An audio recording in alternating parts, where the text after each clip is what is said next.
In this video, I'm going to discuss the stocks I have been buying recently. The first one is Microsoft.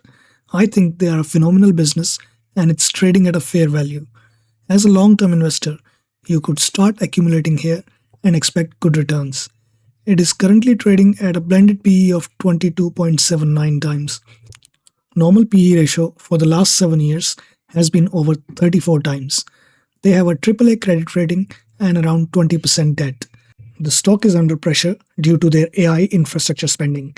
But if you dig deep, they are spending 190 billion this year alone. But they also have a huge backlog of over $625 billion contracts, which enterprises have agreed to pay. However, there is a concentration risk. Roughly 45% of that entire $625 billion cloud backlog is tied to OpenAI. If the commercial relationship between Microsoft and OpenAI shifts, a sizable portion of that future revenue visibility could instantly be impacted. So you can see they are not spending recklessly, and they do have contracts to fulfill.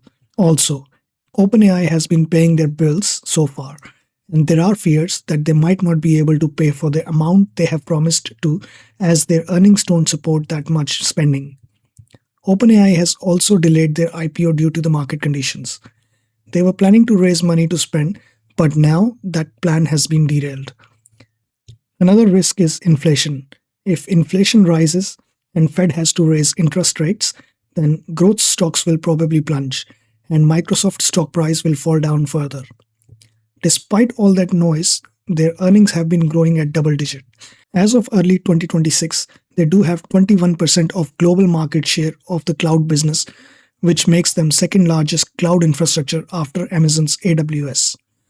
Almost 85% of the Fortune 500 companies use Azure. If you are interacting with a large bank, a government agency, or a major multinational corporation, there is a very high probability that their internal apps and databases are hosted on Azure. Looking at the technical chart, Microsoft stock was trading at all-time high in October 2025, and it made a double high at that point. Since then, it has been in a downtrend, and if you bought it at that price, you would have lost around 30% of your investment by now. That's why it's very important to look at the fundamentals and technicals together. According to the technical chart, it has recently made a double low, but there is no guarantee the stock will go up from here. If inflation doesn't go away and the rate rises, then stock will most probably fall lower. It makes you a better investor when you apply both principles together. Let's see what kind of returns we can expect if we buy Microsoft today. Let's be conservative and say the stock will not do much from here, and it will trade at the same PE ratio it is trading right now, which is around 23. As you can see, the total annualized rate of return would be around 18%. And that kind of aligns with their earnings growth. Let's look at the bull case now, which is around 26 PE ratio. That will give you around 24% of annualized rate of return. I would say the worst case would be if the stock trades around 17.5 times earnings. And even then, you can easily expect 8% of annualized rate of return. Now let's move on to the next stock. I have been buying VICI stock recently. VICI Properties is a real estate investment trust which owns, acquires, and develops gaming, hospitality, and entertainment properties. It is one of the largest experiential and gaming real estate investment trust in the world, and they own some of the most iconic destinations on the Las Vegas Strip. You can check their website for more information about these properties. They structure their portfolio under long-term triple net lease, which means that tenants pay virtually all the maintenance, repairs, capital expenditures, insurance, and taxes. Because VICI has zero exposure to fluctuating utility bills, rising property tax rates, or sudden maintenance emergencies, VICI enjoys an incredible, predictable, high-margin revenue stream. This predictable cash flow is what allows them to maintain a highly efficient corporate overhead, keeping general and administrative expenses exceptionally low relative to the billions in rent they collect. At the moment, they are collecting 100% of the rent from their properties, which is great. Saying that, they are not risk-free. They do have a tenant concentration risk. MGM Resorts International, VICI's largest tenant, responsible for roughly 38% of the total lease revenue. Caesars Entertainment, VICI's second largest tenant, making up about 36% of their lease revenue.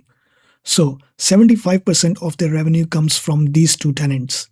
If any of these tenants have issues, VICI's cash flow and dividend coverage would instantly be heavily compromised. Properties on Las Vegas Strip account for approximately 49% of VICI's total lease revenue. And the other risk is interest rates pressure. This is why the stock has been beaten down recently.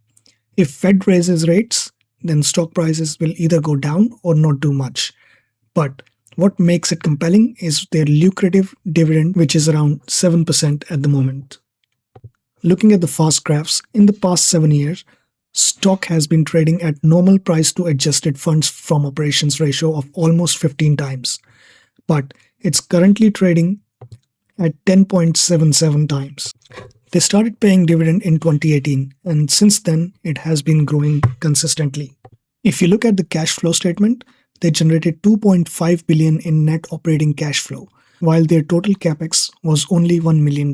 You can use this to visually explain the power of their triple net lease model.